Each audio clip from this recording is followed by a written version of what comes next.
since my mother died when I was really little, leaving just Dad and me.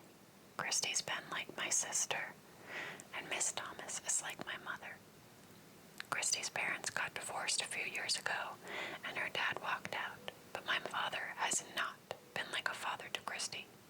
He's not warm and open like Miss Thomas. "Hi, Marianne," Christy answered.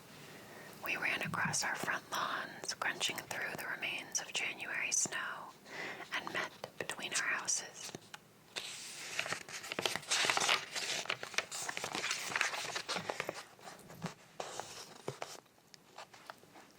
Then we crossed the street to Claudia Kishi's house. Claudia is the vice president of the club. We hold our meetings at her house because she has a telephone in her bedroom. The Babysitters Club is really more of a business than a club. This is how it works. On Monday, Wednesday, Friday afternoons, the club meets from 5:30 until 6 o'clock.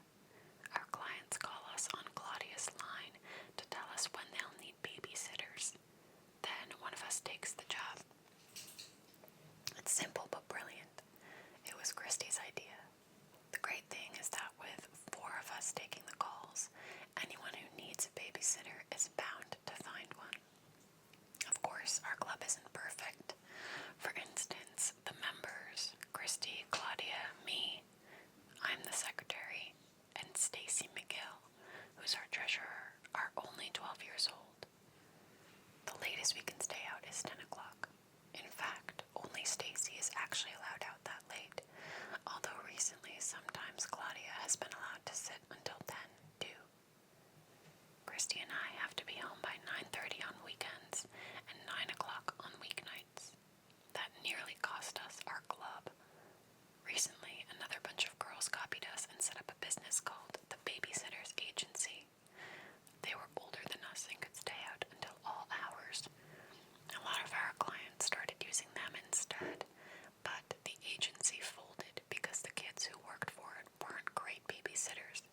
So now we're back to normal. Glad that the new year is starting off smoothly. Christy rang the Kishi's bell and Mimi answered the door. Mimi is Claudia's grandmother. She lives with the Kishis and watches out for Claudia and her sister, Janine, since both Mr. and Miss Kishi work. "Hello, girls," said Mimi in her pleasant voice. The Kishis are Japanese. Claudia and Janine were born in the United States. Both of their parents came to America when they were little. Mimi was in her 30s, I think, when she left Japan, so she still speaks with an accent. I like her accent. It's soft and nice to listen to. "Hi, Mimi," we replied. "How is the scarf coming, Marianne?" she asked. Mimi taught me how to knit. She's helping me make a scarf for my father. "It's fine," I said. "I'm almost done, but I'll need you to help me with the fringe." "Of course, anytime, Marianne." I kissed Mimi quickly on the cheek. Then Christy and I got prepared to run up the stairs and into Claudia's room. We have to do it fast. If Janine is home, we like to try and get by her bedroom without having to talk to her. Janine is a genius. Honest. She's only 15 and already she's taking classes at Stony Brook University. She corrects absolutely everything you say to her. Christy and I avoid her as much as possible. That day we were lucky. Janine wasn't even home. When we ran by her room, it was dark. "Hi," we greeted Claudia. "Hi," she replied, her voice muffled. Claudia had her head in her pajama bag as she rummaged around at the bottom of it. In a moment she straightened up, proudly holding out 3 ring dings. Claudia is a junk food addict. She buys candy and Twinkies and Yodels and other things and hides the stuff all over her room. She eats it at any time and eats her meals too, and never seems to gain an ounce or to get so much as a hint of a pimple. She handed us each a ring ding, but I turned mine down. Dad gets upset if I don't eat a proper dinner, or breakfast, or lunch, and I don't have a very big appetite. Claudia tossed the ring ding back into her pajama bag. She wasn't going to offer it to Stacy when she arrived, since Stacy has diabetes and can't eat most sweets. "Any calls yet?" I asked. It was just barely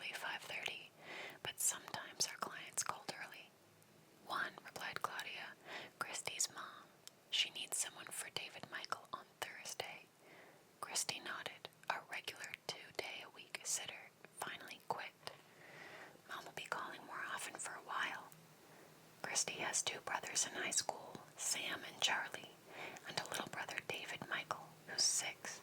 Sam, Charlie, and Christy are each responsible for David Michael 1 afternoon a week. Miss Thomas has had a babysitter lined up for him for the other 2 days, but I knew the sitter had been canceling a lot. "Hey everybody," called a voice. Stacy entered Claudia's room looking gorgeous as usual. If you ask Stacy, she'll tell you she's plain, but that's crazy. Stacy is glamorous. She moved to Stony Brook, Connecticut from New York City last summer. She's very sophisticated and is even allowed to have her hair professionally styled so that she has this fabulous looking shaggy blonde mane, and she wears the neatest clothes, big baggy shirts and tight-fitting pants, and amazing jewelry like parrots and palm trees. She even has a pair of earrings that consist of a dog for one ear and a bone for the other ear. I'd give anything to be like Stacy. Not to have diabetes, of course, but to have lived in New York City and be able to dress up like a model every day. My father lets me dress like a model too, a model of a 6-year-old. I have to wear my hair in braids, that's the rule, and she has to approve my outfit every day, which is sort of silly since he buys all my clothes. And what he buys are corduroy shorts and plain sweaters and blouses and penny loafers. Just once, I'd like to go to school wearing skin-tight turquoise pants, Stacy's island shirt with the flamingos and toucans all over it, and maybe bright red high-top sneakers. I'd like to create a sensation. Well, half of me would. The other half would be too shy to want to attract any attention. Stacy often creates a sensation. So does Claudia. Although she's not quite as sophisticated as Stacy, you can't top having lived in New York. She's pretty glamorous herself. Her black hair is long and silky, and she does something different with it almost every day. Sometimes she wears it in lots of skinny braids. Sometimes she twists it on top of her head. At the moment, she's wearing it loose, but I'd pulled the sides back with big yellow clips shaped like flowers. Luckily, Christy dresses more like me than like Claudia and Stacy. It's nice to have someone to feel babyish with. Miss Thomas doesn't put any dressing restrictions on Christy. It's just that Christy doesn't care much about her appearance. Her brown hair is usually sort of messy, and she wears clothes only because it's against the law to go to school naked. "What's going on?" asked Stacy. "One call so far," replied Christy. "My mom needs someone for David Michael on Thursday afternoon." I opened our record book. The Babysitters Club keeps 2 books, the record book and a notebook. The record book is just what it sounds like, a book in which we keep our club records. Not only does it have our babysitting appointments, it has the addresses and phone numbers of our clients, our records of things like what rates our clients pay, how much each of us earns at each job, and which of us has paid our club dues. Stacy keeps track of anything to do with money and numbers. The Babysitters Club notebook is more like a diary. Christy asks us to write up what happens at every job we go to. This is important because then the rest of us learn about our clients. Problems, habits, and special needs.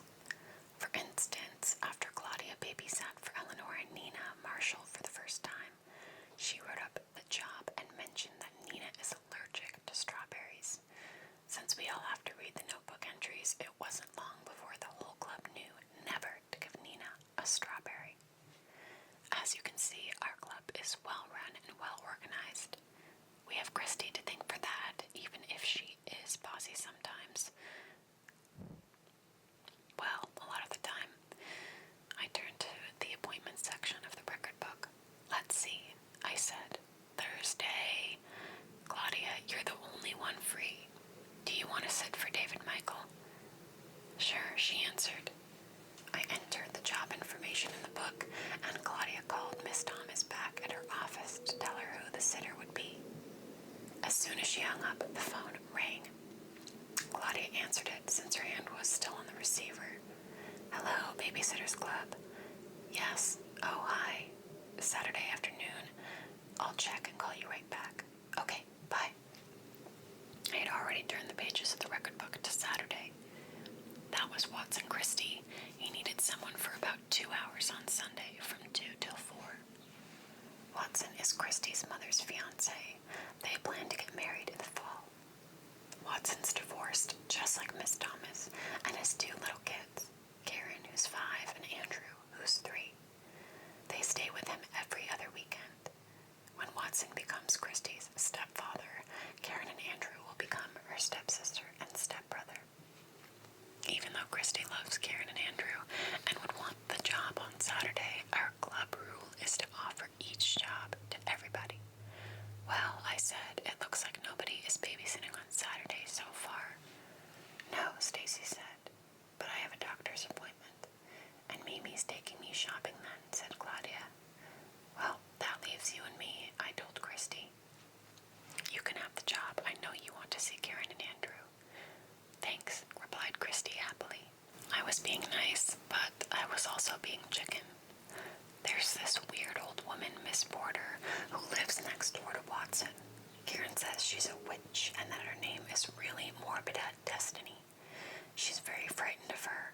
So am I. I didn't mind passing up the job. Claudia called Watson back.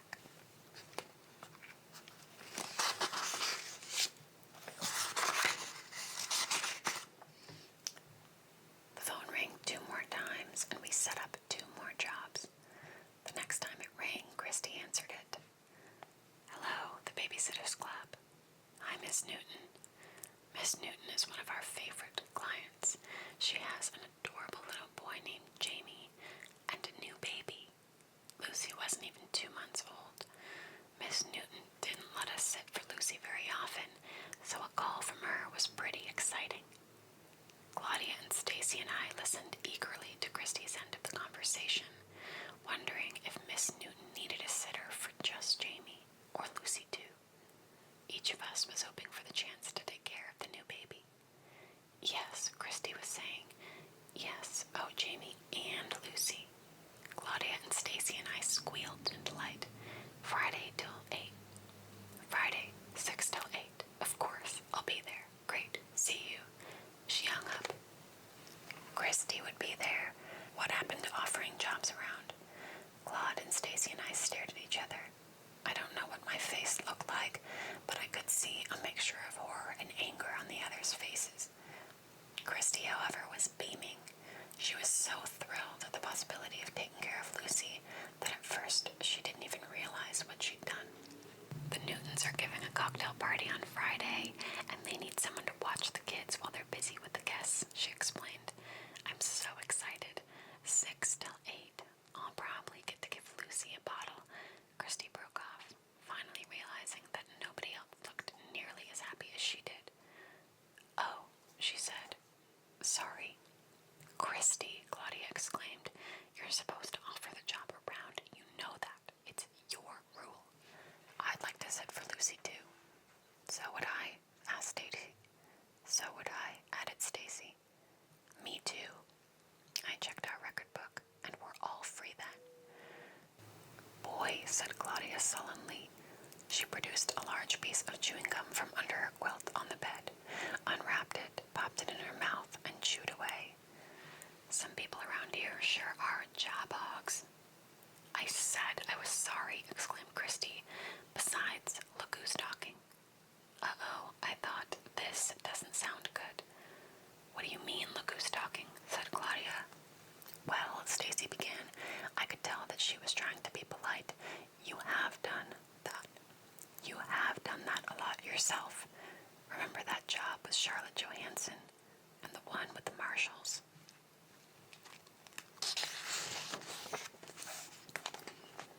And the one with the Pikes, I added cautiously. It was true, Claudia had forgotten to offer a lot of jobs. Hey, what are you guys, elephants? Don't you ever forget anything? Well, it has been a problem, said Christie. I don't believe this, cried Claudia. You, she pointed accusingly to Christie, break one of our rules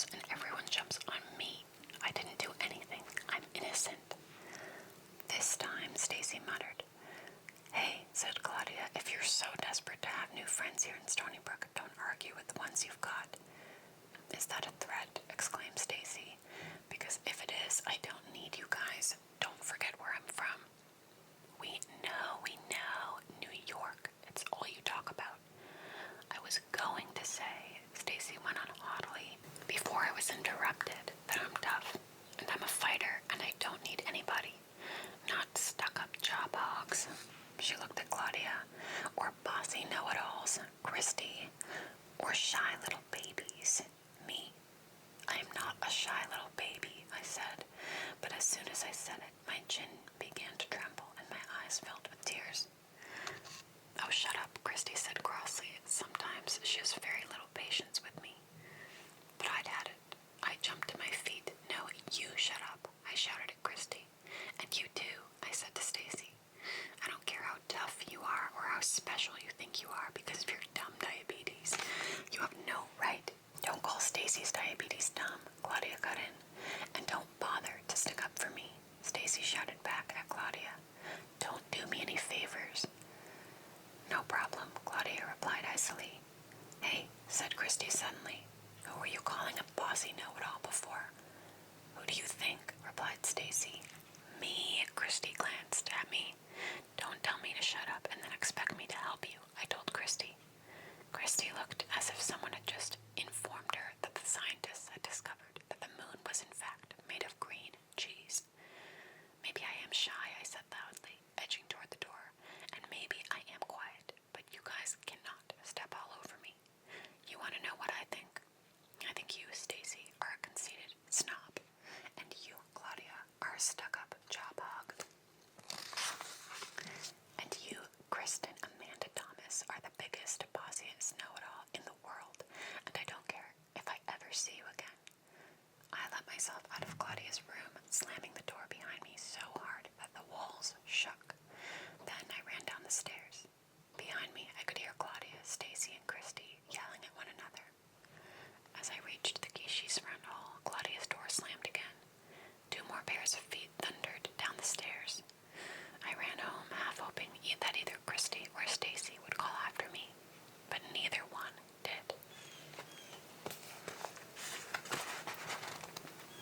Chapter 2. Chapter 2. The last thing I wanted to do after our big fight was eat dinner with Dad, but he expects us to have a proper meal in the evening. Sometimes he fixes it, sometimes I do, but we always sit down in the kitchen and eat it at 6:30. Luckily, Dad was still at work when I got home from Claudia's that night. I was crying and in no mood to speak to anybody. I slammed angrily around the kitchen. I took a pan of leftover pot roast out of the refrigerator, slammed the fridge shut, stuck the pan in the oven, and slammed the oven shut. Then I got out plates and glasses, knives and forks, and slammed 2 cabinets and a drawer. I banged the things down on the table one at a time. 8 bangs. Then I went upstairs to wash my face. By the time Dad got home, I looked a lot better and felt a little better. Marianne, he called. Coming, I answered. I headed down the stairs, my hair neatly combed, my blouse tucked carefully into my skirt. Dad says it's important to look nice at mealtime. Hi, I said. Hello, Marianne. He leaned over so I could kiss his cheek. His dinner started. Yes, Dad hates when people say yeah. He also hates shut up, hey, gross, stupid, and a long list of other words that creep into my vocabulary whenever I'm not around him. I'm eating up the pot roast. That's fine, said Dad. Let's just toss a salad. That will make a nice dinner. Dad and I got out lettuce, tomatoes, a cucumber, and some carrots. We chopped and tossed silently. In no time, a crisp salad was sitting in a glass bowl in the center of the kitchen table. My father took the pot roast out of the oven and served up 2 portions. We sat down and bowed our heads while Dad said grace. At the end, just before the Amen, he asked God to watch over our Alma. Alma is my mother. He does that before every meal, as far as I know, and sometimes I think he overdoes things. After all, my mother has been dead for almost 11 years. I bless her at night before I go to sleep, and it seems to me that ought to be enough. Well, how was your day, Marianne?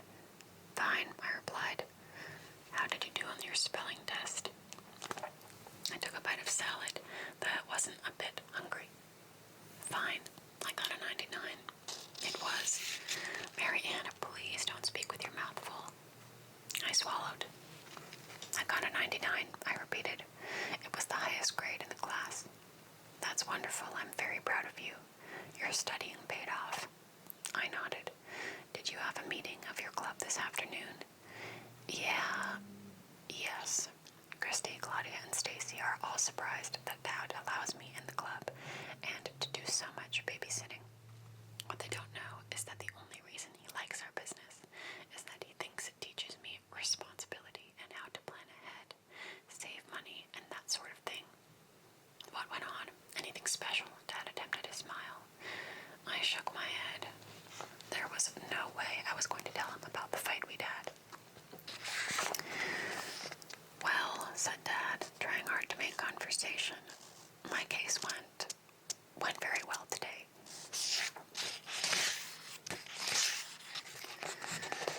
Quite smoothly, really. I feel certain that we're going to win.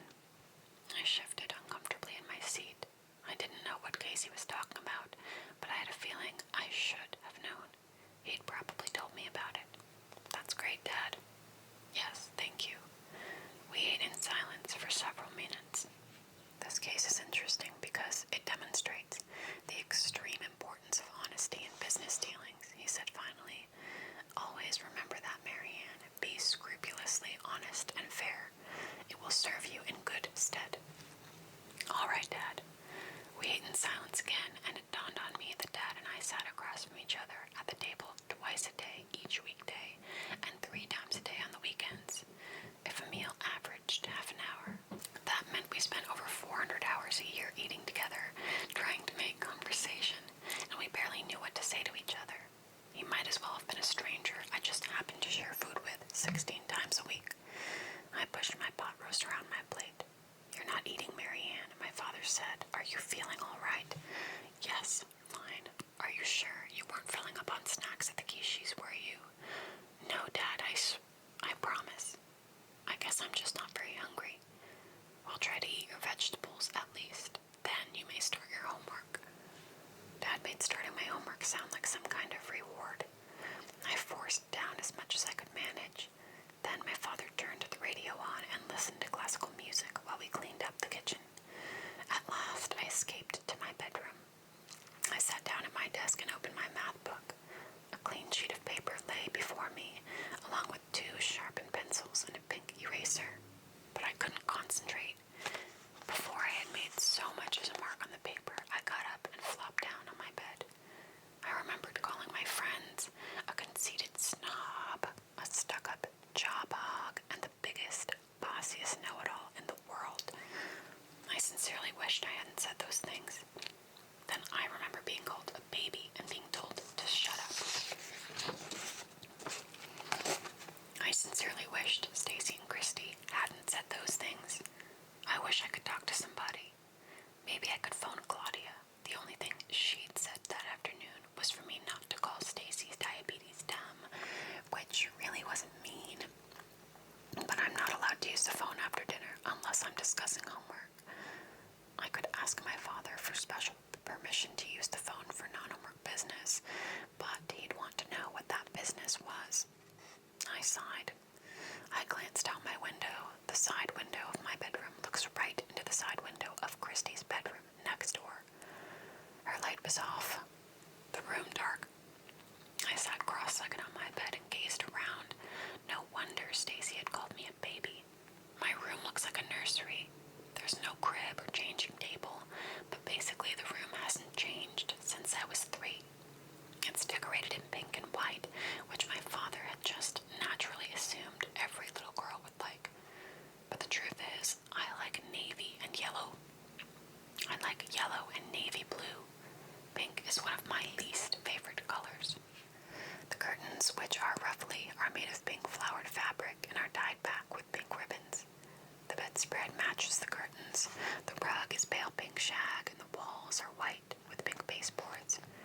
Living in my room is like living inside a cotton candy machine. What bothers me most, though, is what's on the walls, or rather, what isn't on them.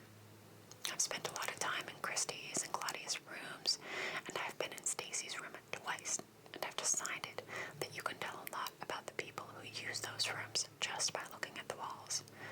For example, Christy loves sports, so her walls are covered with posters about the Olympics and pictures of gymnasts and football players.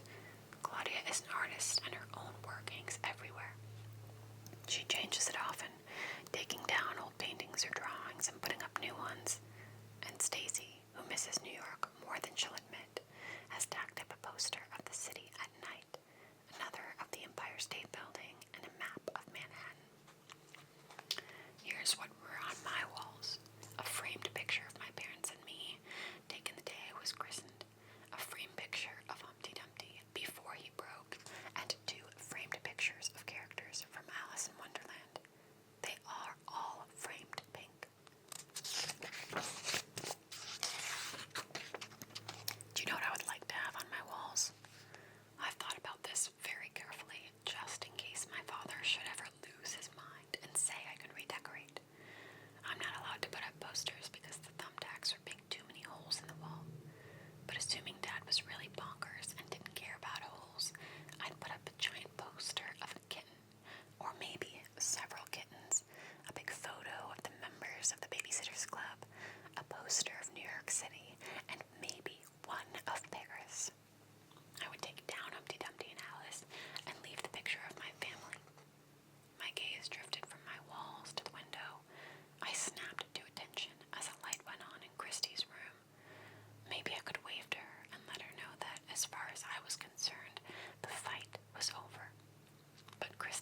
sinking feeling in my stomach, I entered school. The very first person I saw was Christy. She was not with Claudia or Stacy, so I began to feel a bit better. I waved to her. Christy looked right at me. I'm sure she did. She saw me wave, but she tossed her head in the air, turned around, and flounced down the hall. I followed her, since my homeroom is next to hers, but I tried to keep a safe distance between us. As I neared my homeroom, I spotted Claudia coming down the hall toward Christy and me. Hey, Christy, Claudia called. Oh no, I thought, they have made up. But Christy ignored Claudia. Christy, Claudia said again. Are you talking to me? Christy asked icily, or to some other job hog? Claudia's face clouded over. No, you're the only job hog I see at the moment. Then get a mirror, snapped Christy. Claudia looked as if she was preparing some sort of nasty retort, but before she could think of a really good one, Christy walked into her homeroom and slammed the door shut behind her. I wonder whether it was safe to approach Claudia. After all, she had wanted to make up with Christy, but then the bell rang. Claudia disappeared into her homeroom and I disappeared into mine. The morning passed slowly. I couldn't concentrate. In my head, I wrote notes of apology to my friends. I realized that I must still be mad at them, though, because some of the notes weren't very nice. Dear Stacy, I'm really, really sorry you called me a shy little baby. I hope you're sorry, too. Dear Christy, I'm sorry you are the biggest, bossiest know-it-all in the world, but what can I do about it? Have you considered seeking professional help? Dear Claudia, I'm sorry I called you a stuck-up job hog. You didn't deserve that. Dear Claudia, I'm sorry I called you a stuck-up job hog. You don't deserve that, and I didn't really mean it. I hope you can forgive me. Love, Marianne. Now that was a note I could send. In English class, I finished my work early. I carefully removed a fresh piece of loose-leaf paper from the middle of my notebook and took my special cartridge pen from my purse. The cartridge was filled with peacock blue ink. The nib on the pen made my handwriting look like scrolly, swirly calligraphy. Slowly, making sure each word looked perfect and was spelled correctly, I printed the note to Claudia. Then I waved it back and forth to dry the ink, folded it twice, making the creases straight and even, and tucked it in my purse. I would give it to her at lunchtime. My knees felt weak as I made my way to the cafeteria a few minutes later. I'd know right away whether Stacy and Claudia had made up, or if they were still mad, too. They always sat with the same kids, a sophisticated group that included boys. The first thing I did when I entered the cafeteria was look around to see what was what with my friends. I found Claudia and Stacy's table. There was the usual bunch, or almost the usual bunch. Pete, Howie, Rick, Dory, Emily, and Stacy. But no Claudia. So, Claudia and Stacy hadn't made up either. I scanned the lunchroom and finally found Claudia. She was sitting with Trevor Sandborn. Just the two of them. Trevor is this boy she likes and goes out with sometimes. Claudia was leaning on her elbows, her hair falling over her shoulders, whispering to Trevor. He was listening with a smile on his face. They looked very private and very cozy. I edged around a crowded table toward the one where Christy and I always sit with the other Shilleber twins, Mariah and Miranda. It was a round table with 4 chairs, perfect for our little group. But halfway there I stopped. Christy and the twins were already at the table. They had spread their lunches everywhere so that there wasn't an inch of available space. Furthermore, they removed the 4th chair, or lent it to a crowded table, or something. It didn't matter what. The point was that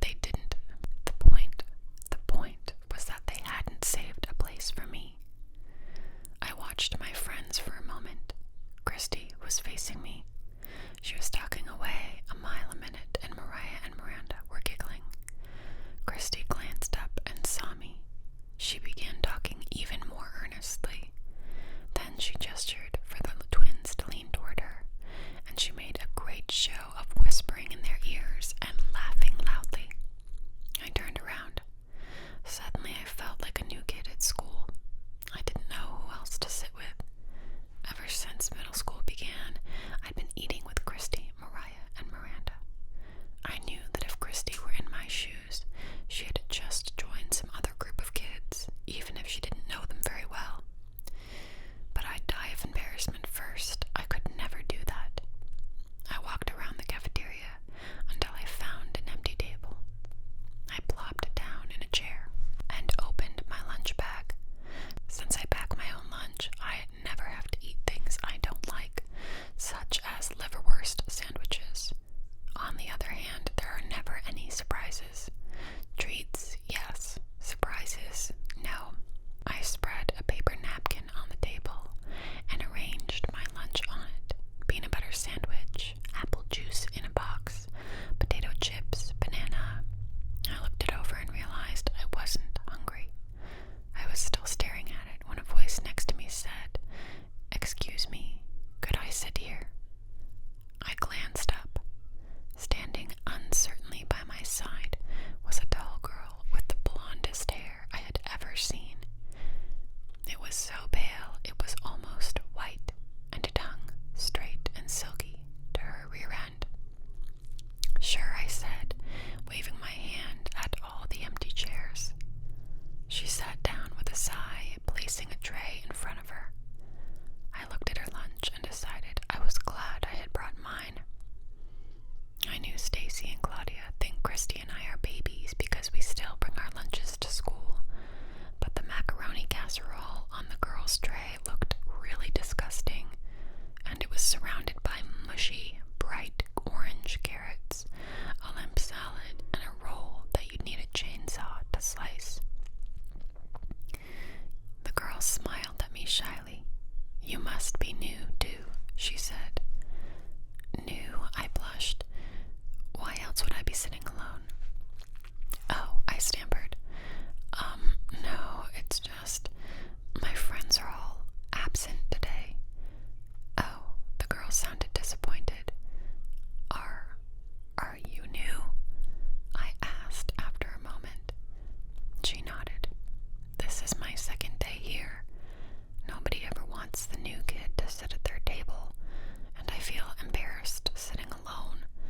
I thought I'd found the perfect solution. Another new kid." I smiled. "Well, I don't mind if you sit with me, even if I'm not new." The girl smiled back. She wasn't exactly pretty, I decided, but she was pleasant, which was more important, especially considering 3 unpleasant people I can think of. "My name's Dawn," she said. "Dawn Schaefer."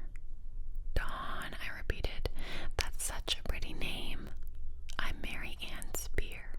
"Hi, Mary Ann Spear." Dawn's blue eyes, which were almost as pale as her hair, sparkled happily. "Did you just move here?" I asked. "Or did you switch schools or something?" "Just moved here," she replied. "Last week." She began to eat slowly and methodically, taking first a bite of macaroni stuff, then a bite of carrots, then a bite of salad. She worked her way around the plate in a circle. "Our house is still a mess," she went on, packing cartons everywhere. "Yesterday it took me 20 minutes to find my brother for dinner." I giggled. At that moment, I happened to look up and see Christy across the cafeteria. She was watching me. As soon as I caught her eye, she began talking to Mariah and Miranda again, making it look as if they were having the time of their lives without me.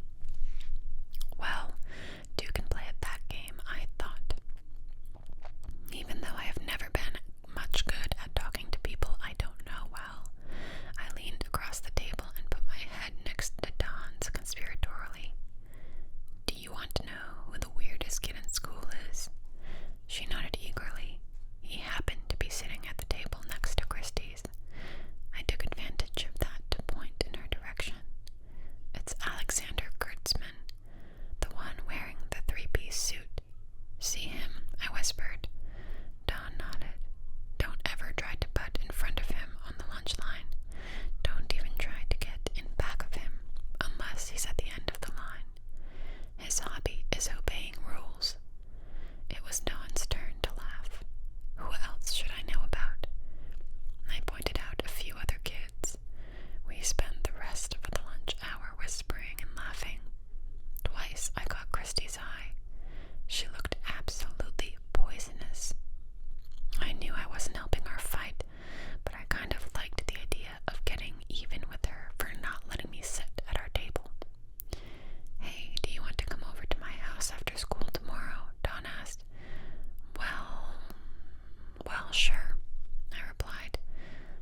felt so strange to be talking with somebody besides Christy, Claudia, Stacy, or the Schillipers.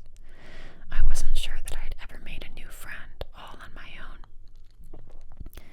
Mariah and Miranda had originally been friends Christy made. Stacy had been a friend of Claudia's, and I had just grown up with Christy and Claudia. "Oh, that's wonderful," exclaimed Dawn. She must have been really lonely. I began to feel guilty. I knew full well that one reason I wanted to go over to Dawn's house was to make Christy and Stacy and Claudia mad. I hoped Christy would see me leaving school with Dawn the next afternoon. I hoped she would be surprised. I hoped she would be madder than she already was. I even hoped that she'd be a little hurt. That would be fun, I added. "Where do you live?" "Burned Hill Road." "That's not too far from me. I live on Bradford Court." "Great, we can watch a movie." "Okay." Dawn and I got up and cleared our places. "Want to eat lunch again tomorrow?" asked Dawn. "Or will your friends be back?" I paused. What if we'd all made up by the next day? I decided to cross that bridge when I came to it. "I don't know," I answered. "It doesn't really matter anyway," said Dawn, quietly. "Okay, well, see you. We left the cafeteria. I didn't see Christy, Claudia, or Stacy again until school let out that day. Just after the last bell rang, I was standing in the front doorway of the Stony Brook Middle School, looking out across the lawn. Then I saw them, all three of them. They were walking home from school, each one alone, each one still probably mad. I set out slowly after them. It wasn't until I got home that I realized I had never given Claudia the note I'd written. And that's the end of chapter 2. Chapter 4. Chapter 4, 4, 4, 4, 4, 4. The first thing I thought when I woke up the next morning was, it's Wednesday. Today is a club meeting day. We can't stay mad much longer or we won't be able to hold the meeting. And we've never missed a meeting. Suddenly, I was sure our fight was over. I was so sure that, on my way to school, I stopped at Christy's house and rang her doorbell. I thought we could walk to school together and apologize to each other. Ding dong. David Michael answered the door. "Hi, Marianne," he said. "Hi," I replied. "Is Christy still here?" "Yep," said David Michael. "She's just—" "I am not here," I heard Christy call from the living room. "Yes, you are. You're right." "David Michael, come here for a sec," said Christy. David Michael left the front door. David Michael left the front hall. A few seconds later, I heard footsteps tiptoeing toward the hall. The front door slammed shut in my face. I stood on the Thomas's stoop, shaking. Then I turned and crossed the lawn. All the way to school, I kept hearing Christy's angry voice and the door slamming. Well, I thought, there's still Dawn. Dawn wasn't the same as Christy or my other friends, but she was something. We ate lunch together after all. "Your friends are absent again?" Dawn asked. She looked skeptical. "Yeah," I replied. I decided not even to go into it. I looked around the cafeteria for the other members of the Babysitters Club. Things were a bit different that day. Christy was still eating with the Schillipers, but the empty chair had been filled by another friend of theirs, Joe Defford. Claudia and Trevor were sitting with Rick and Emily. At the opposite end of their long table were Dory, Howie, Pete, and Stacy. Every so often, Stacy would look up and give Claudia the evil eye. Or Claudia would whisper something to Trevor and then look in Stacy's direction and laugh. Once she stuck her tongue out at Stacy. Things were worse than ever. I wasn't surprised that Christy was holding a grudge, but I had sort of expected Stacy and Claudia to make up, or at least to pretend to have made up. I never thought I'd see the day when cool Claudia would stick her tongue out at somebody in front of Trevor Sandborn. Boy, I said under my breath,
People were shorter in 1795, Dawn explained.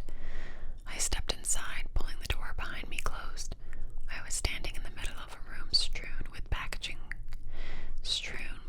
cartons, some empty, some half empty, some still unopened. Mountains of wadded up newspaper and a jumble of, well, things. I think we were in the living room, but I could see dishes, toys, sheets, and blankets, a shower curtain, a bicycle tire, and a can of peaches. My mother isn't very organized, said Dawn. Actually, ever. Mom, she called. Mom, I'm home. I'm in the kitchen, honey. Dawn and I stepped over and around things, and I managed to reach the kitchen unharmed. I could see what Dawn meant about the house being small. The kitchen wasn't even big enough for a table and chairs, and it was dark, the window being blocked off by some overgrown yew bushes outside. A pretty woman with short, curly hair that was every bit as light as Dawn's was standing at the counter slowly turning the pages of a large photo album. Dawn took a look at the mess. The kitchen was as jumbly as the living room had been, and then the photo album. Mom, she cried, what are you doing? Miss Schaefer looked up guiltily. Oh, honey, she said, I keep getting sidetracked. I was working away, and I unpacked this album and an envelope full of pictures marked for photo album, and I just had to stop and put them in. Dawn smiled and shook her head. I don't know, Mom. The way we're going, we might as well leave the house like it is. Then, if we ever move again, we could just throw the things back in the boxes. Miss Schaefer laughed. Mom, this is my friend Mary Ann. We eat lunch together. Miss Schaefer shook my hand. Hi, Mary Ann. Nice to meet you. I do apologize for the mess. If you go up to Dawn's room, though, you'll find the one civilized spot in the house. Dawn had her bedroom cleaned, unpacked, and organized the day we moved in. Dawn shrugged. What can I say? I'm neat. Would you like a snack, girls? Asked Miss Schaefer. Is there actual food? Asked Dawn. Well, her mother replied, there is actual grape jelly and actual can of peaches. We've been eating out, Dawn told me, in case you couldn't tell. She turned to her mother. I think we'll skip the snack, Mom, but thanks. Dawn and I went upstairs. Everything was little or low. A small dining room, a narrow, dark stairway leading to a narrow, dark hall. At the end of the hall was Dawn's bedroom, also small, with a low ceiling and a creaky floor. Wow, I like your room, I said, but gosh, the colonists must have been midgets. Maybe, said Dawn, but there are two good things about this room. One is this. She showed me a small, round window near the ceiling. I don't know why it's there, but I love it. It's kind of like a porthole, I said. Dawn nodded. The other thing is this. She flicked some switches and the room was flooded with brilliant light. I can't stand dim rooms, she explained. So, Mom, let me get lots of lamps, and I put a 100-watt bulbs in all of them. I just hope the wiring in this old place can take it. Hey, I exclaimed. You have a big TV in your room. Boy, are you lucky. Well, it's only temporary, until the rest of the house is in order. Then it goes downstairs to the living room. What movie do you want to see? What do you have? Practically everything. My mom's a movie nut. Well, I said, you probably don't have The Parent Trap, do you? Of course we do. That's the last thing she bought before... Before what? I asked. Dawn lowered her eyes. Before the divorce, she whispered. That's why we moved here, because Mom and Dad got divorced. Why did you move here? Mom's parents live here. My mother grew up in Stony Brook. Oh, so did my dad. I wonder if they knew each other. What's your dad's name?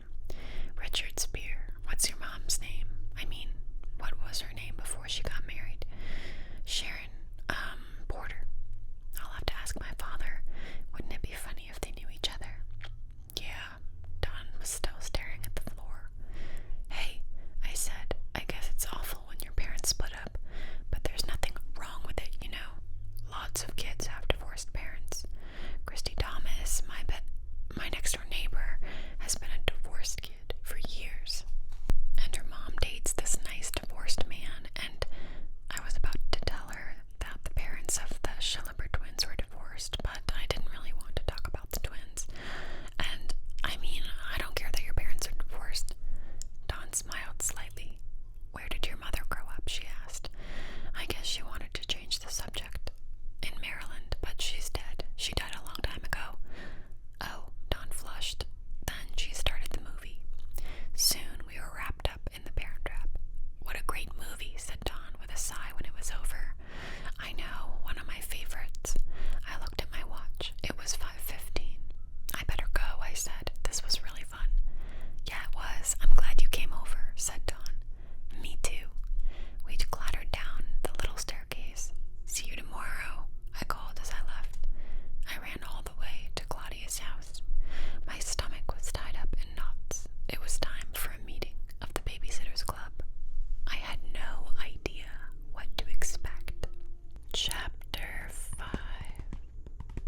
answer it.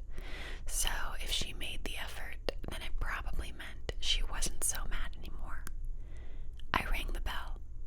Mimi opened the door. She looked worried.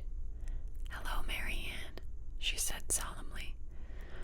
"Hi, Mimi." I hesitated. Usually I run right upstairs. "Claudia's here, isn't she?"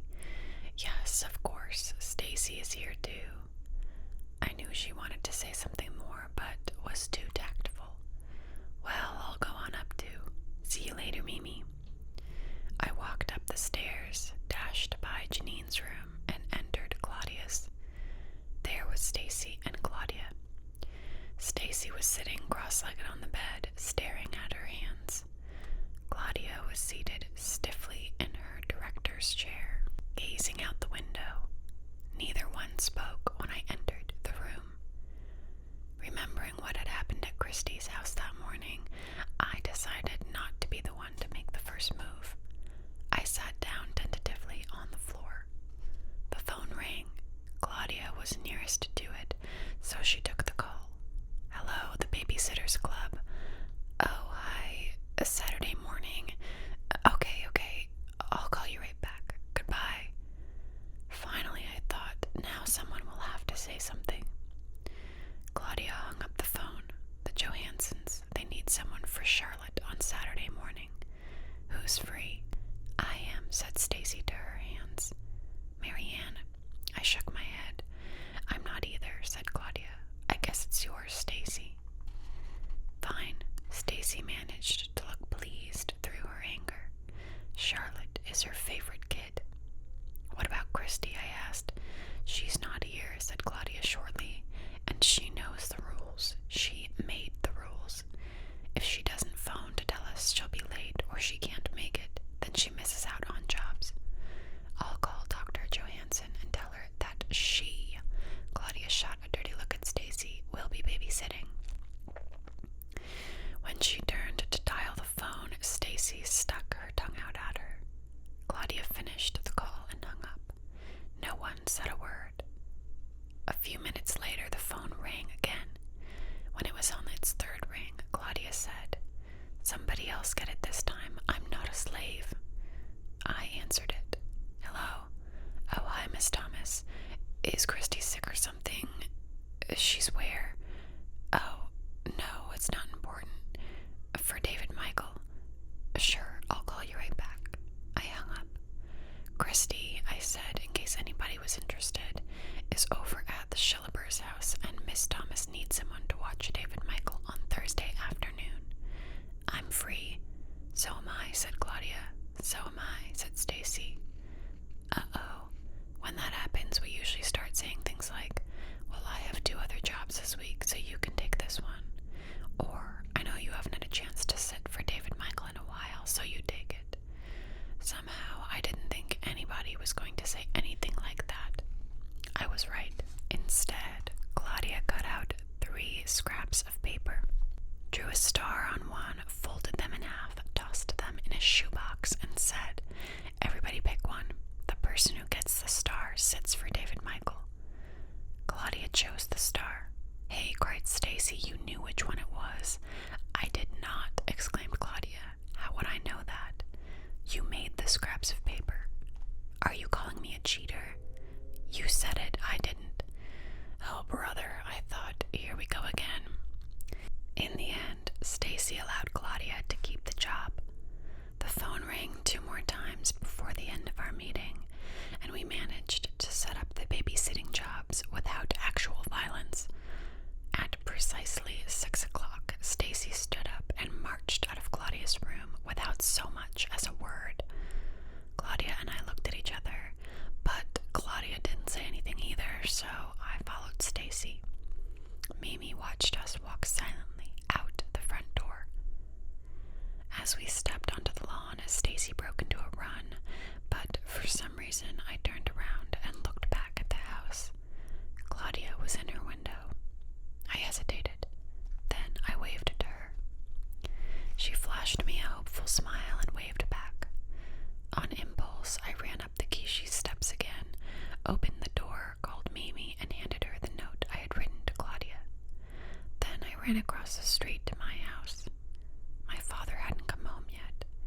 When the numbers on the digital clock flipped to 6:15 and he still wasn't home, I took it as a sign and decided to call Claudia. If I didn't talk to her before supper, I'd have to wait until the next morning. I dialed her private number. "Hello?" "Hi, Claudia," I said nervously. "It's Marianne." "Oh, hi. Well, I got your note. Mimi gave it to me." "Thanks." "You're welcome. I forgive you, and I'm sorry I got mad, too," Claudia said rather stiffly. Well, I didn't know what to say next. Was our fight over? "Well, one reason I'm calling is Christy. Since she went to the Schillipers today," I said, "and skipped our meeting, I guess that means she doesn't want to be a part of the club. I mean, I don't know. I guess for a while anyway, she doesn't want to be a part of it," agreed Claudia. "What should we do about the club then? I mean, she is president." "I know. I was thinking about that. We shouldn't really keep taking jobs without asking her whether she wants them."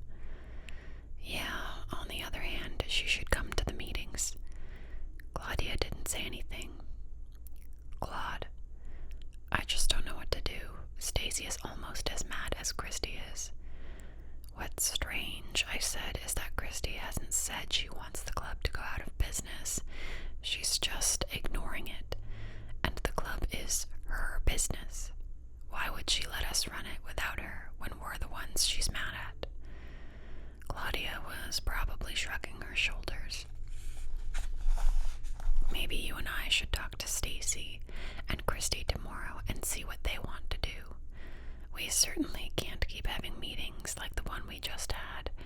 If you talk to Christy, I'll talk to Stacy." "All right," I agreed, "but it's not going to be easy." I didn't tell Claudia about Christy and the door slamming. I figured she was having just as much trouble with Stacy as I was having with Christy.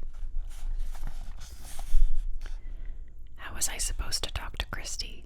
I didn't want to go to her house again, and I had a feeling that if I called her on the phone, she'd simply hang up on me.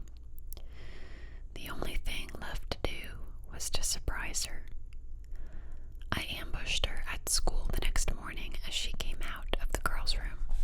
I stepped right in front of her. "Excuse me," said Christy haughtily. My heart was pounding like a jackhammer, but I stood my ground. "I have to talk to you," I said. "No, you don't." "Yes, I do." "No." "Yes." "No." "We have to decide what to do about the club.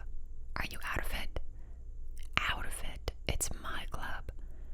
"Exactly. What do you mean by exactly?" "I mean, it's your club, but you didn't go to the meeting yesterday." "It's my club, so I don't have to go to the meeting."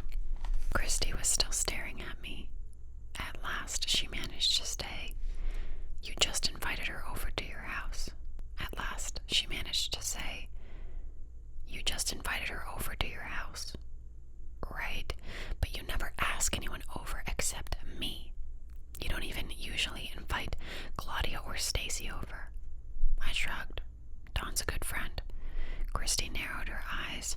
I think she knew what game I was playing, because she chose that moment to say, "Oh, by the way, Mom extended my babysitting hours. Now I can stay out as late as Stacy. 10 o'clock on weekends, 9:30 on weeknights." It was my turn to widen my eyes. 10 o'clock. Christy could stay out until 10. That meant I had to be home earlier than any other club member. I could feel my face flush. Christy might just as well have pinned a sign to me that said "baby," because that's what I was. The only baby in the Babysitters Club.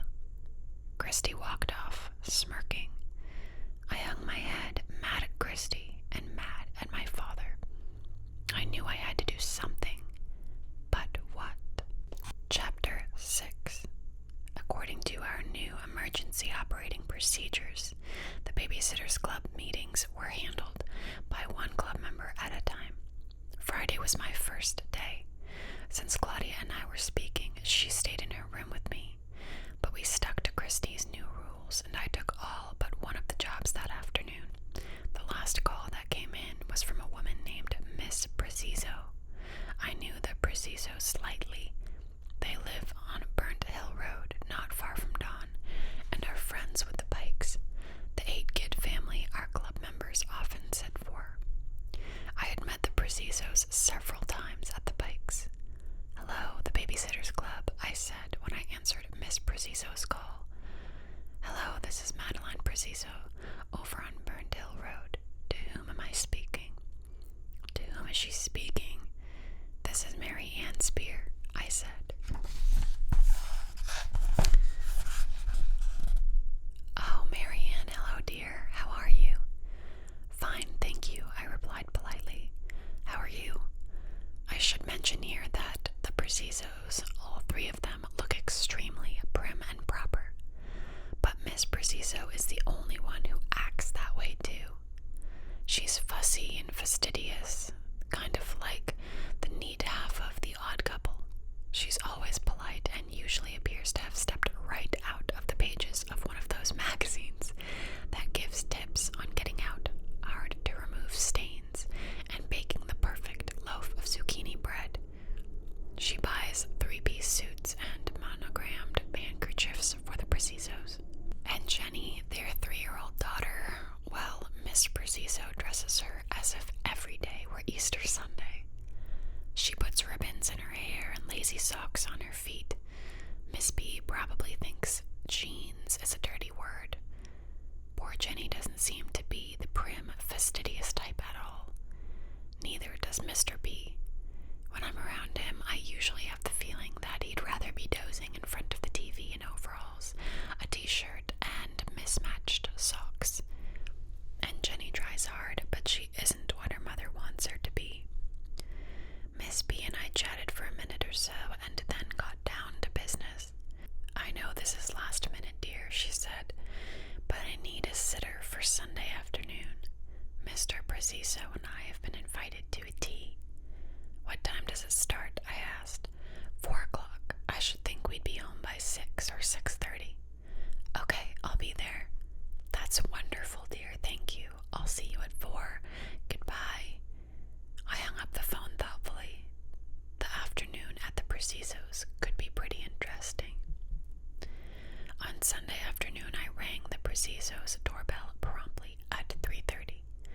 Jenny came flying to answer it. I could hear her calling hello and fiddling with the locks. After a few moments, she pulled it open, but the chain was still attached. Crack! "Jenny," a voice exclaimed behind her, "did you ask who was there before you opened the door?" "No, Mommy." "Well, what are you supposed to do when the doorbell rings?" "Say, who is it?" "Then please do that." The door closed. The lock slid back into place. "Mary Ann," Miss Preciso called, "would you mind ringing the bell again, please?" I sighed. Ding dong. "Who is it?" asked Jenny's voice. "It's me, Mary Ann Spear." "Are you a stranger?" "No, I'm your babysitter." "Now can I let her in, Mommy?" "Yes, sweetheart. That was very good." At last, the door opened. I stepped inside and took off my coat. Both Miss B and Jenny were all dressed up. Miss B looked exactly as if she were off to a fancy tea, but Jenny seemed a bit overdressed for an afternoon of stories and games and fun. She was wearing a frilly white dress trimmed with yards of lavender lace and ribbon, matching lavender socks, and shiny black patent leather Mary Janes. Her hair had been curled and was pulled back from either side of her face by barrettes, from which long streamers flowed. Really, her mother ought to just post her in a display case somewhere. "Hello, Mary Jane," Miss B greeted me. "Hi," I replied. "Hi, Jenny." Jenny looked wistfully at the blue jean skirt I was wearing. "I like your skirt, Mary Ann," she said. "Now, Jenny," Miss B said briskly, "it's a very pretty skirt, I'm sure, but not as pretty as my little angel in her brand new dress." She pulled Jenny to her and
Thanks for coming over, Mary Lou.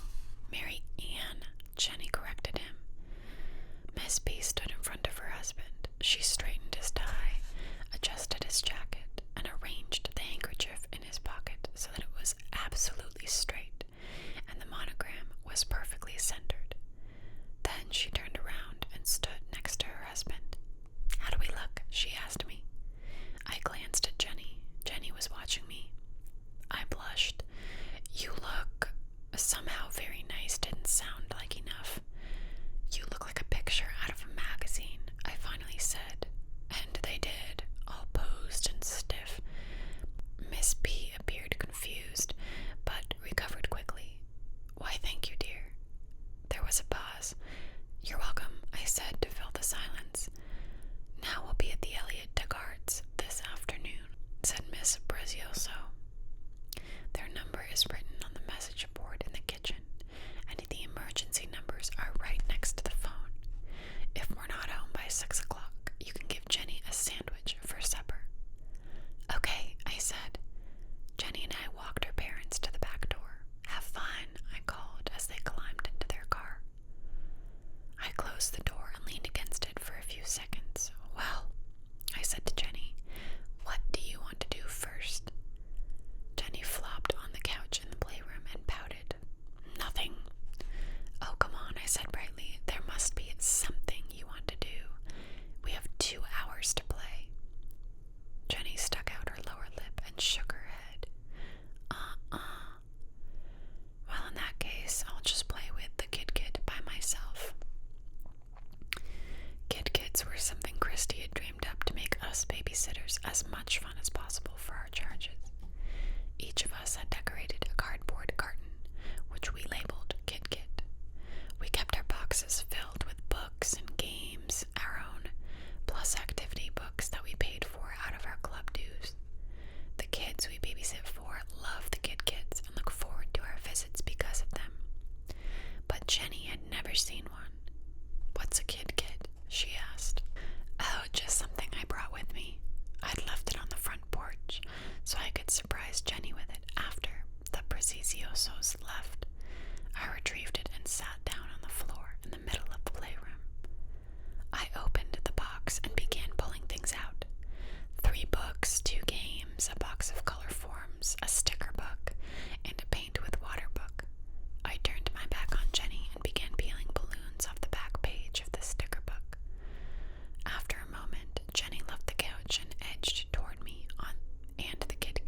She looked as if she were daring me to do something. "Okay, off with your dress right now." No, no, no, no, no, no, no. Jenny threw herself on her stomach. She began kicking her legs on the floor. I took advantage of that to unbutton her dress. "Off it comes," I said. "Then I'll show you some magic." Jenny stopped kicking and yelling. "Magic?" "Yeah." I hoped the trick would work. Jenny let me take her dress off. She followed me into the kitchen and sat on the counter while I held the dress under a stream of water from the faucet. She watched as the color flowed out. I breathed a sigh of relief. "Does your mommy have a hairdryer?" I asked. "Yep." "Come show me where." So Jenny, giggling, helped me blow dry her dress. Then I told her that she would have to wear play clothes if she wanted to finish painting. She took me to her room, pointed to a drawer in her bureau, and said, "That's where the play clothes are." I opened the drawer and found myself looking at 3 piles of neatly folded, spotless, almost new blouses and slacks. "These are your play clothes." Jenny gave me a look and plainly said, "I told you so." I closed the drawer. "Okay, Jenny Bunny," I said, "do you want to finish painting?" "Yes." "All right, come on." We went back downstairs, and Jenny spent the rest of the afternoon painting in her underwear. I got her dressed just 5 minutes before the Precisios came home. "How was she?" Miss B asked. I glanced down at Jenny. "An angel," I replied. "An absolute angel." Jenny smiled at me. Our secret was safe. Chapter 7. I couldn't stand it any longer. I decided to ask my father if he would extend my babysitting hours. If all the other members of the club were allowed to stay out until 10 o'clock, I ought to be able to as well. After all, I was the same age as they were. I was just as responsible as they were, and I had just as much homework as they did. The one job that I had to turn down when I was taking club phone calls the Friday after our fight had been for a client who needed a sitter until 10 o'clock on Saturday night. Christy had taken the job. I felt humiliated, but I was nervous about facing my father. He wouldn't be angry. He just wouldn't see my side unless I figured out exactly the right way to approach him. And I wasn't sure I'd be able to do that. But by Monday night, I was ready to talk to him, no matter what. Unfortunately, he came home in a bad mood. "We lost the Cutter case today," he told me. "I can't believe it. I thought it was an open and shut. The jury was highly unreasonable." I nodded. "Dad, honestly, sometimes people can be so unfair." "No, not unfair, unthinking." "That's it, unthinking." We were setting the table, getting ready for dinner. "Dad," I said again, "can you imagine letting someone go who so clearly was guilty of grand larceny?" I shook my head. "I guess not." "Dad, what is it, Marianne?" Right then, I should have decided not to pursue the business of later hours, but I'd been planning on it all day. I'd rehearsed what I was going to say. I didn't know if it would work, but I was going to say very rationally, "Dad, I've been thinking. I'm 12 years old now, and I feel that I could stay out until 10 o'clock every now and then when I'm babysitting. Not on school nights, of course, because I recognize that I need my sleep, but just on some Friday and Saturday nights." "Dad, I've been thinking," I said. The phone rang. Dad leapt for it. "Hello?" "Yes, I know. Right, an appeal. That's what I was What?" "Oh, yes, definitely." The conversation went on for 10 minutes while our frozen pizza finished baking and then began drying out in the oven. Dad finally got off the phone, and I immediately rang again. When he got off the second time, I practically threw the pizza down in front of him. "Dad, I want to stay out until 10 o'clock when I babysit at night," I blurted out. My father looked at me blankly. "What?" "Oh, Marianne, no, I'm afraid that's out of the question." "But Dad, everyone else gets to."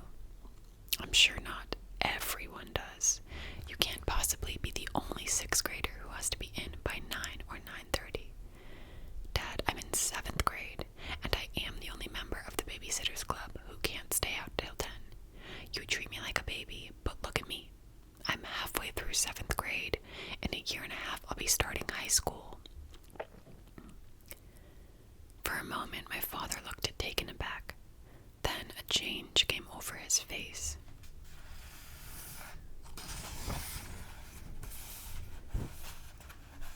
He rubbed his hands over his eyes tiredly.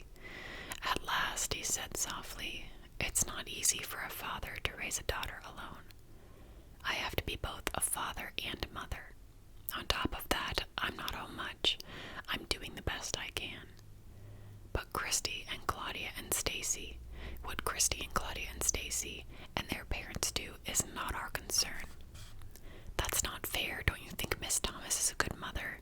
Don't you think Mimi and the Kishis care about Claudia? Those are not the issues," my father said. "The issues are you and me and your bedtime. Dad, I am old enough to stay out until 10 o'clock. I'm 12, and I'm very responsible and mature. Don't my teachers always write that on my report card? Marianne is a joy to have in class. She's responsible and mature." "You don't sound mature at the moment." I knew I didn't. I was whining. But it was too late to stop. I was on a roll. I'm also too old to wear my hair in these dumb braids, and my room looks like a nursery. It's a room for a 5-year-old. My father looked at me sharply. "Young lady, I do not like your tone of voice. You know, you're not the only parent who isn't around much," I went on, ignoring him. "Miss Thomas is hardly ever home either, and she has to raise Christy and Christy's brothers alone. And Sam and Charlie don't have Peter Rabbit all over their bedroom. I'd like to see a few changes around here. I'd like to be allowed to choose my own clothes. I'd like to take my hair out of these braids. I'd like to wear nail polish and stockings and lipstick. And if a boy ever asked me to go to the movies or something, I'd like to be able to say yes, without even checking with you first. You know what? Sometimes you don't seem like a father to me. You seem like my jailer." It was that exact moment that I knew I'd gone too far. Sure enough, my father turned his back on me. Then, in the calmest voice imaginable, he said, "Marianne, the subject is closed. Please go to your room." I went. I felt horrible. I knew I'd insulted him and that I hadn't wanted to do that. But what did he think was going to happen if I wore my hair loose or took down Humpty Dumpty? Did he think I'd run away or start hanging out with the wild kids at the mall? And what could happen between 9 o'clock and 10 o'clock while I was babysitting that couldn't happen before 9? I didn't have any answers, but I knew someone who might. Mimi. She was a patient listener, and I often talked to her about things that I might have talked to my mother about. At any rate, I talked to her about things I couldn't discuss with my father.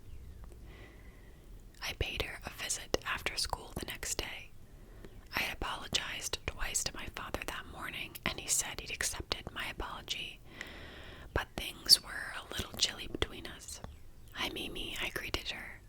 When she answered the bell, "Hello, Marianne," she said solemnly. "How is your scarf coming?" "Fine. It looks really nice. I hope my father will like it. If I work hard, I could finish it in time for his birthday." That would be a nice surprise for him. I shrugged out of my coat and Mimi hung it on the closet. "Well," she went on, "are you here to see Claudia? She's not at home. I believe she is babysitting for Nina and Eleanor Marshall." "Oh no, actually, I came to see you. I wondered if we could talk." "Of course, please come in. Would you like some tea, Marianne?" "Yes, thanks. I don't really like tea, but I like drinking it with Mimi. She fixes it in a special pot and serves it in little cups that don't have any handles. Then she lets me put in all the milk and sugar I want." I followed her into the kitchen, and Mimi set the tea things on the table and began boiling water.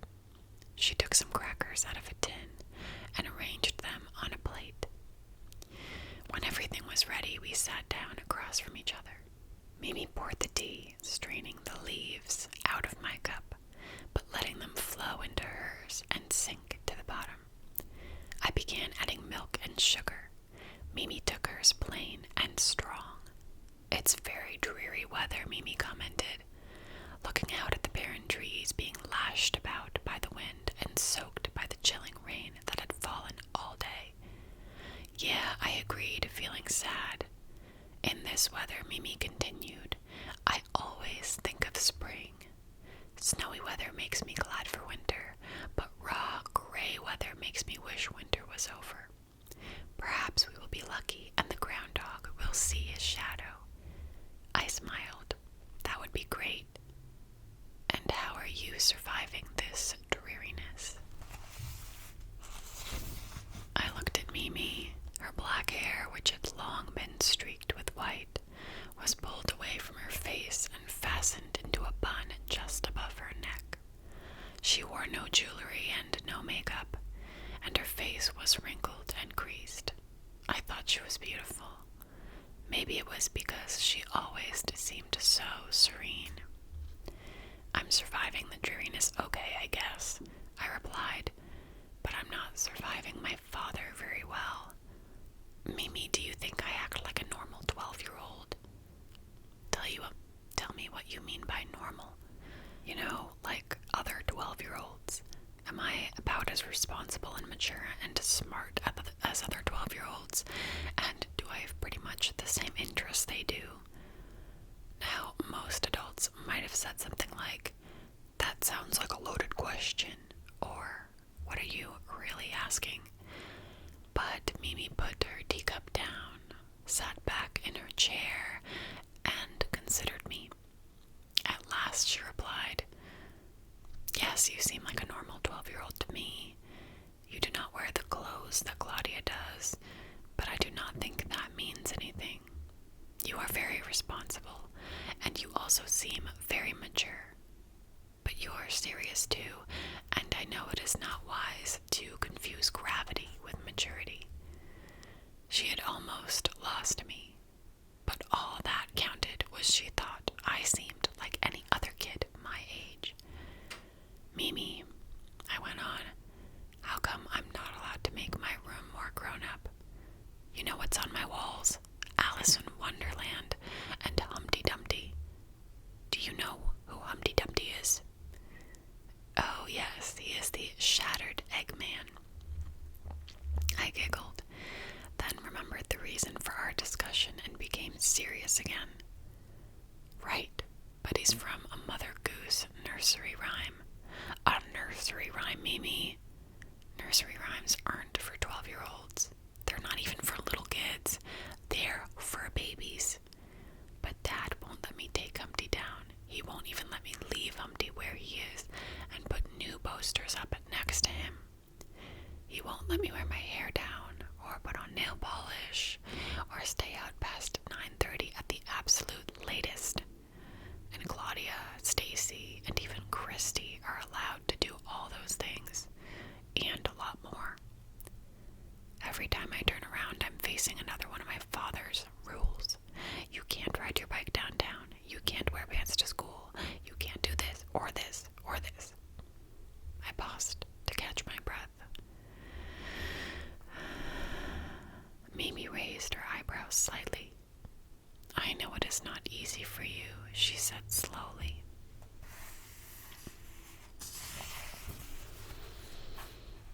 She sipped her tea.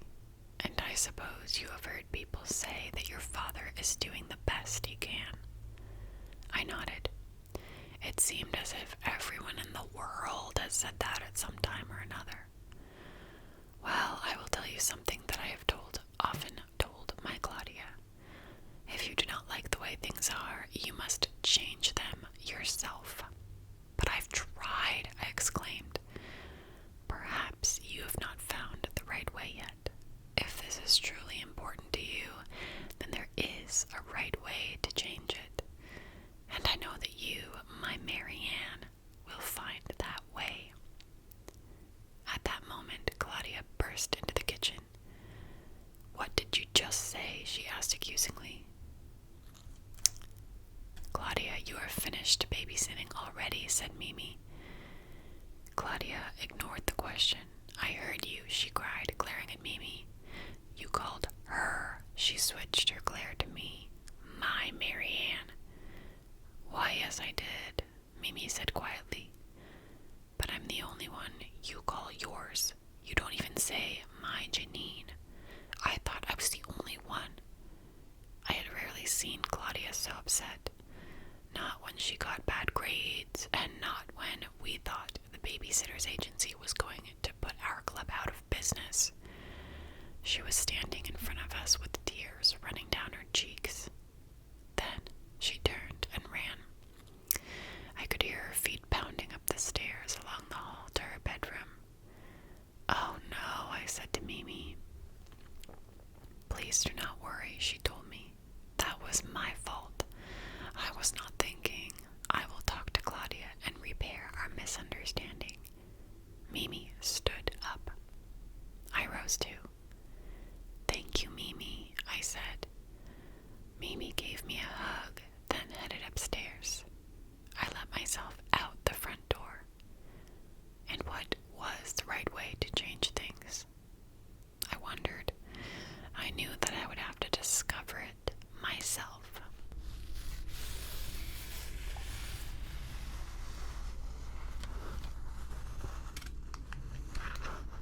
Chapter 8.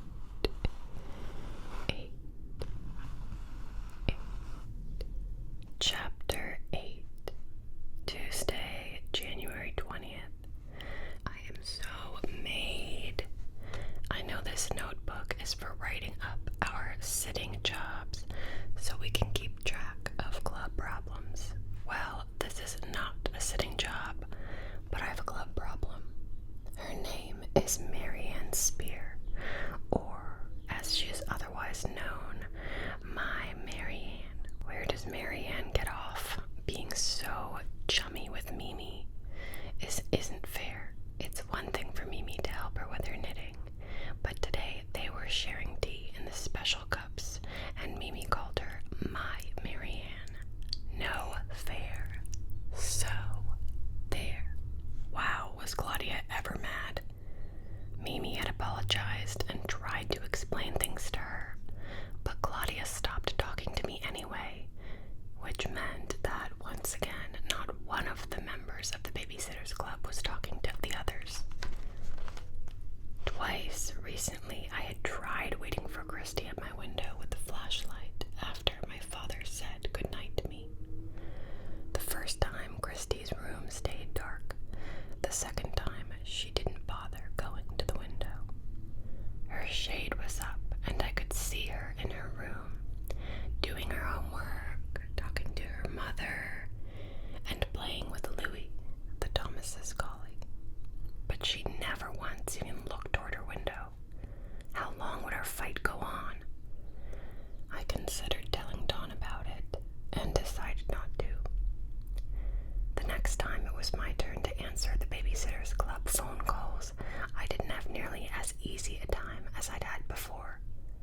For one thing, Claudia was at home, and she was not pleased to have me in her room. She turned on some music and played it so loudly that the first time the phone rang, I almost didn't hear it. "Hello," I shouted into the receiver. "Babysitters Club." I'm sure the person on the other end of the phone said something.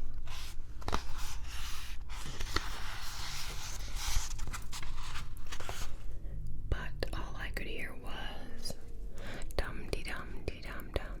Can't live without you, you. Ooh, ooh, ooh, ooh, ooh. What? I yelled. Dee-doo, dee-doo. My life is with you. Claudia, can you please turn that down? I shouted. Claudia ignored me. She began singing along. Dee-doo, she sang. Dee-top, it's life at the top, the top. I tried putting my finger in one ear. Hello? Very faintly, I could hear a voice say, "Why are you shouting? Is everything all right?" Miss Newton, is that you? Yes, Marianne, what's all that noise? Oh, just some music. Well, listen, I need a sitter Wednesday afternoon for Jamie. I'm going to visit a friend for a couple of hours, and I'll be taking the baby with me. Is anyone available? Claudia Claudia's music was between songs, so I could hear a lot better. I'll have to check, I said. I know I'm not free. Could you check with Christy first? I think Jamie would like to see her. All right, I agreed, reluctantly. Darn, I would have to phone to Christy. I'll call you right back. Oh, my, oh, my, baby sad and so am I. The next song blasted on. Miss Newton and I hung up. Just as Claudia's song was picking up pace, Mimi stuck her head in the room. I'm sure she had knocked, but of course we hadn't heard her. She signaled to Claudia, who turned the volume down slightly. Claudia, she said, I must ask you to play your music more softly. It is much too loud. Also, I was wondering if you would like to come downstairs and have a cup of tea with me while Marianne is answering the phone. Claudia considered the offer. At last, she turned off the music and left with Mimi. On her way out the door, she stuck her tongue out at me. I stuck mine out at her. She slammed the door shut. With shaking fingers, I dialed the Thomas's number. Christy answered the phone. Hello, I said. It's Marianne Spear. There was a pause. Yes. I thought she'd at least say hello back. Miss Newton needs a sitter for Jamie on Wednesday. He wants you. Can you make it? Yep. All right, I'll tell her. Hey, don't hang up. No. Oh boy, Christy was going to make the big apology. I couldn't believe it. After all this time, bossy Christy was going to be the one to give in first, while I, timid Marianne, had managed to wait the fight out. Our fight was finally over. I felt so happy at the idea, I practically hugged myself. Yeah, I said. What time does she want me? Ask her yourself, I said and hung up. Then I called Miss Newton back. The next phone call was from Watson, needing a sitter for Karen and Andrew the following Saturday afternoon. I know it isn't your club policy, said Watson, but could you check with Christy first? I'd sort of like Andrew and Karen to keep seeing her since she is going to be their stepsister soon. Sure, I replied dully. What else could go wrong? I dialed Christy's number again. David Michael answered. Hello, this is David Michael speaking. Who's calling, please? It's Marianne, I told him. Hi, he cried. When are you going to come over and babysit for me again? Remember the last time you came? We bowled paper cups down the stairs. Yeah, that was fun, wasn't it? Yeah. David Michael, can you call Christy for me, please? I have to talk to her. Sure. When Christy got on the phone, she didn't say a word. I just guessed that she was there because I heard light breathing. Christy? What? Watson wants you to sit on Saturday from 2:30 until 5, I added pointedly. Fine. I'll call him back. Goodbye. We hung up. The phone rang again. Hello, the Babysitters Club, I said. Hi, Marianne. It's Miss Newton again. I forgot to ask you whether you and Christy and Claudia and Stacy want to come to Jamie's 4th birthday party. It's in about 2 weeks, and I'd like you girls to be there as helpers as well as guests.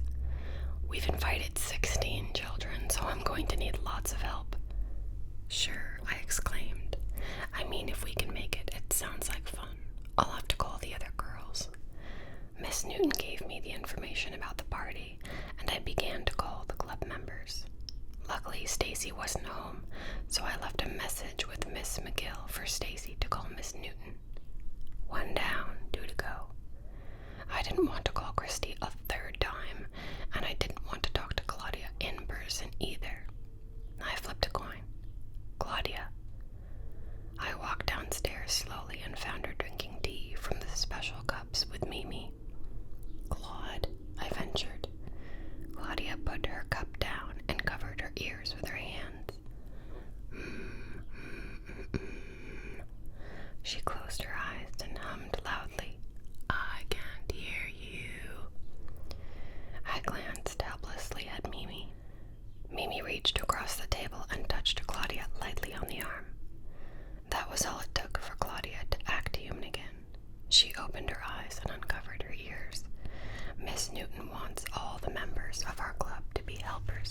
Jamie's 4th birthday party, I said. I told her when it was. Do you want to go? Yes, she replied coolly. I'll go. Fine, I answered just as coolly. But I was beginning to wonder how fine an idea it really was. How could the 4 of us help out at a party when we couldn't even talk to each other? Nonetheless, I returned to Claudia's room to call Christy for the 3rd time. What is it? She asked crossly. I told her about Jamie's party. Christy sighed. Oh, all right, I'll go too. Don't strain yourself, I said. I can call Miss Newton and tell her you're busy. Don't you dare. I was just trying to help out. Oh, sure. We hung up again. It was almost 6 o'clock by then, but I received 2 more Babysitters Club calls. The first was from Miss Prezisio, wanting me to sit for Jenny. I checked our record book, saw that I was free, and told her I'd be glad to sit. The second call was from Miss Pike, the mother of the 8 kids. The Pikes are good customers, even though they usually just need a sitter for Claire and Margot and the younger children. The older ones can take care of themselves. However, Miss Pike's call was not one of her usual ones. Hi, Mary Ann, she said. Listen, Mr. Pike and I have been invited to a cocktail party over in Levittown. It'll be an early evening. We'll be back by 9, but we don't want to leave the kids alone while we're out of town, so we need someone to sit for all of them. Actually, we need 2 someones. Okay, I said.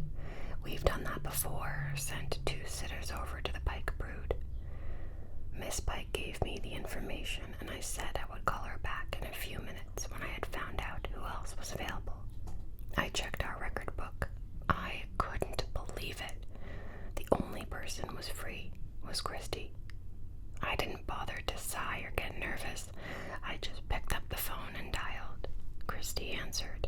Hi, it's Marianne again, I said in a rush. The Pikes need 2 sitters on Friday while they go to a party in Levittown. You and I are the only ones free. We'd be sitting for all the kids. Do you want to do it? With you? Yes. Not really. Fine, I'll get Dawn Schaefer to sit with me. I don't want to let Miss Pike down. You wouldn't dare. I'll have to. Marianne Spear, for someone who's so shy, you sure can be what? I can be what? Never mind, I'll sit with you. We'll have to be mature about it, you know. Look who's talking.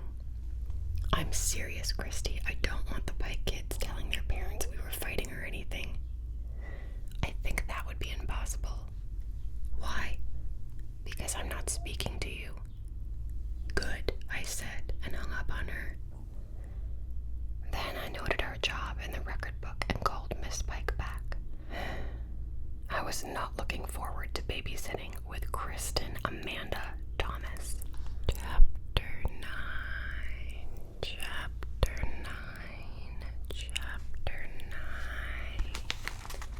Saturday, January 31st. Yesterday, Marianne and I babysat for the Pikes. I'm really surprised that we were able to pull it off. Barely let it be known that it is possible, 1, for 2 people to babysit for 8 kids without losing their sanity, the sitters or the kids, and 2, for the babysitters to accomplish this without ever speaking to each other. There should be a Babysitters Hall of Fame where experiences like ours could be recorded and preserved for all to read about. To do what we did takes a lot of imagination. Christy is wrong. Imagination isn't all it takes. It takes a good fight, too. You have to be pretty mad at a person in order to even think about doing what we did at the Pikes that evening. Before I go into what happened, though, let me say a little about the Pike kids. The most interesting thing is that 3 of the kids are triplets. Byron, Adam, and Jordan. Identical boys. Christy and I can tell them apart, though. They're 9. The oldest Pike is Mallory, who's 10, and is usually a big help to the babysitters.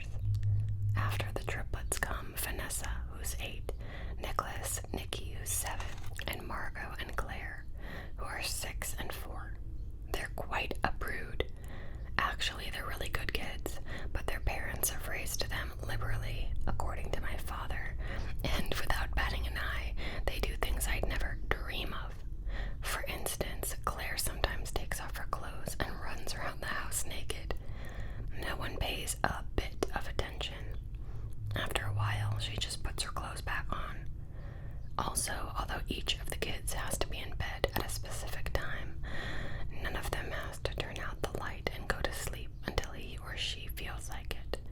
As long as they're in bed, they can stay up as late as they want, and they don't have to eat any food they don't like. Christy and I showed up at the Pikes at 5 o'clock on Friday afternoon. We showed up separately, of course. Actually, I have to admit that I'd sort of been tailing Christy all the way to the house. Since the Pikes don't live too far from Bradford Court, we were walking to their house, and I wasn't far behind Christy. I had to go very quietly so she wouldn't know I was there. Once, she turned around suddenly, and I had to duck behind a bush so she wouldn't see me. When we reached the Pikes, I hovered around the end of their driveway while Christy went inside. I waited until the door had been closed behind her.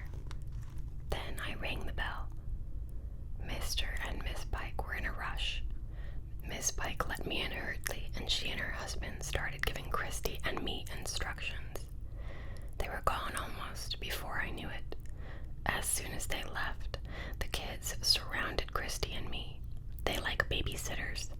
"What's for dinner?" asked Byron, whose hobby is eating. "Cold fried chicken or tuna sandwiches," Christy replied. "Can I have both?" "No," Christy said. "Yes," I said. "I don't like chicken or tuna fish," Margot complained. "Then make yourself a peanut butter sandwich," suggested Valerie. "Okay," agreed Margot. "When do we eat?" asked Byron. 6 o'clock, I answered. 6:30, said Christy. "Can I watch cartoons?" asked Claire. "Can we make an obstacle course in the living room?" asked Jordan, speaking for the triplets. "Can I just read?" asked Vanessa, who's quiet. "I'm in the middle of the phantom toll booth." "What color?" asked Margot. "Can I color?" asked Margot. "Can we start a basketball game?" asked Nikki. "Can I help make dinner?" asked Mallory. "Yes, no, yes, yes, no, and yes," I replied. The kids laughed. Christy scowled. "Let's do something together," said Adam. "There are 10 people. We should do something with teams, 5 on a team." "Hey, Christy," I said, suddenly inspired. "How about putting on a play?" Christy pretended not to hear me. It was my turn to scowl. "Mallory," I said, "tell Christy it would be fun to put on a play."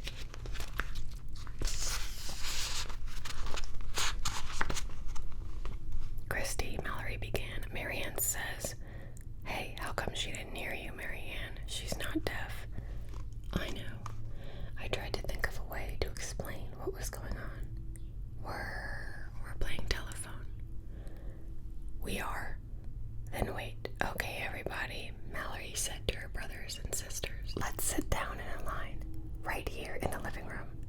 And Christy, you sit at that end, and Marianne, you sit at the other end. Now start the game, Marianne." Just for fun, I leaned over to Adam, who was next to me, and whispered, "Christy Thomas is a nosy busybody." Adam giggled. Then he whispered to Jordan. Jordan whispered to Claire, and the game was underway. By the time the message reached Christy, she looked puzzled. What did you hear?" "I heard Cranky Tommy's nose is a bossy busybody." The Pike kids laughed hysterically. "Okay, Marianne, now tell us what you really said," cried Mallory. What I really said? I'd forgotten I'd have to do that. There was no way I could tell that I'd really said that. I thought for a moment. "I said crystal tambourines." "No, you didn't," interrupted Adam.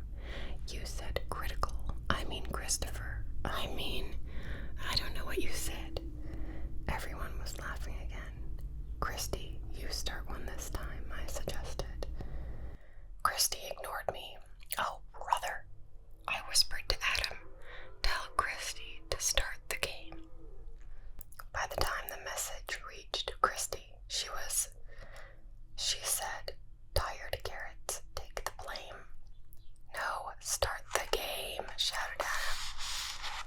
played a while longer, letting different kids take turns being on the ends. Luckily, Christy and I never had to sit next to each other.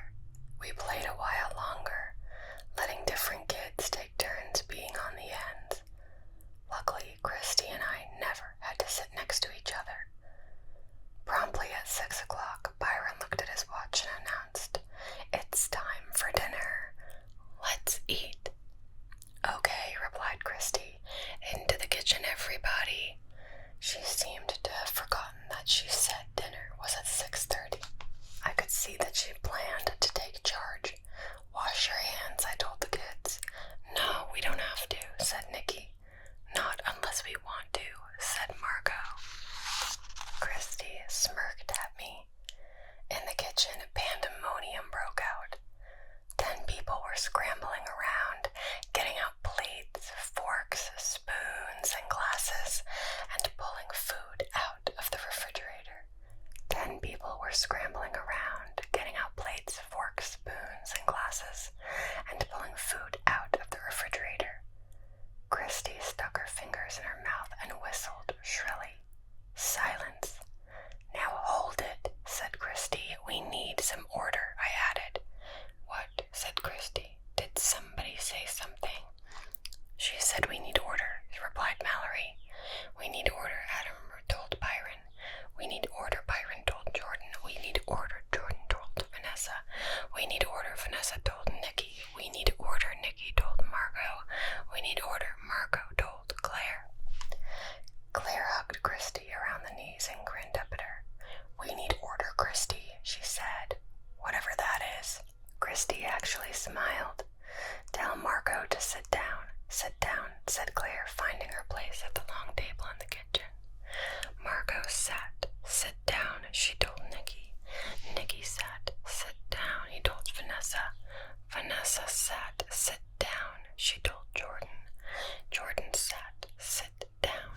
Byron was already sitting down, waiting for food to appear in front of him. "I am sitting," he said. "Sit down," he told Adam. Adam sat. "Sit down," he told Mallory. Mallory sat. "Sit down," she told me. "No," I said, smiling. "I am going to serve you guys." And that's how the rest of dinner went. Not once did Christy and I have to speak to each other, and the Pike kids never realized anything was wrong. They thought we were playing a great game, and I could tell they were probably going to play it themselves for a long time. I felt slightly sorry for their parents. By the time we finished dinner, it was 7 after. By the time we finished dinner, it was after 7 o'clock. The meal had taken an unusually long time because every word of conversation had to be repeated 9 times and go all the way around the table, with much giggling. I finally put an end to the meal when Nikki, who was sitting between Claire and Jordan, turned to Jordan and said, "Tell Claire she's a hot dog head." "Claire, you're a hot dog head," Jordan told Vanessa. "Claire, you're a hot dog head," Vanessa told Adam.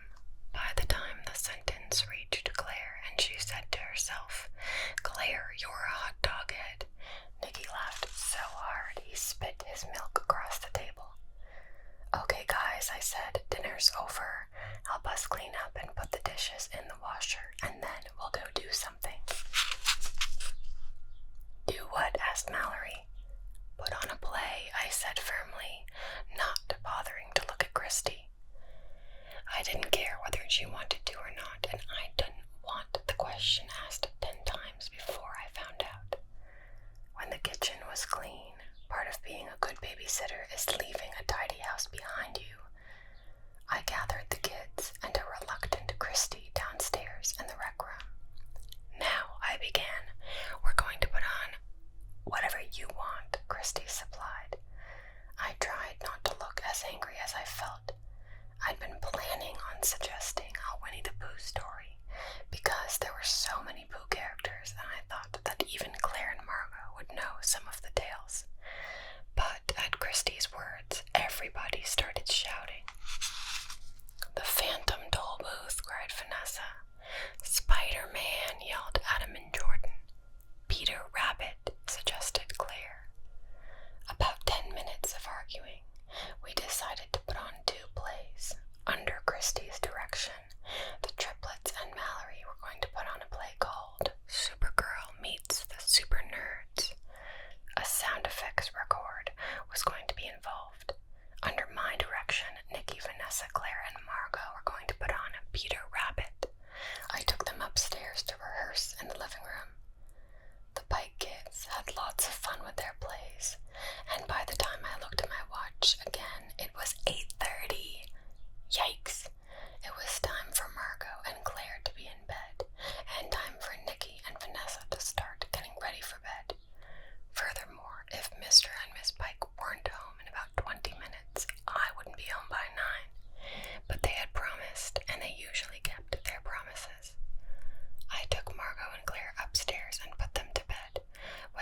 want a story? I asked Nikki and Vanessa.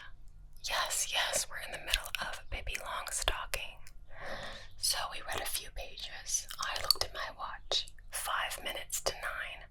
What was I going to do? If I left early, the Pikes would be upset. After all, they were paying for 2 sitters. If I got home late, Dad would be upset. Luckily, just as I was starting to panic, I heard the Pikes arrive. I shooed Nikki and Vanessa into their bedroom.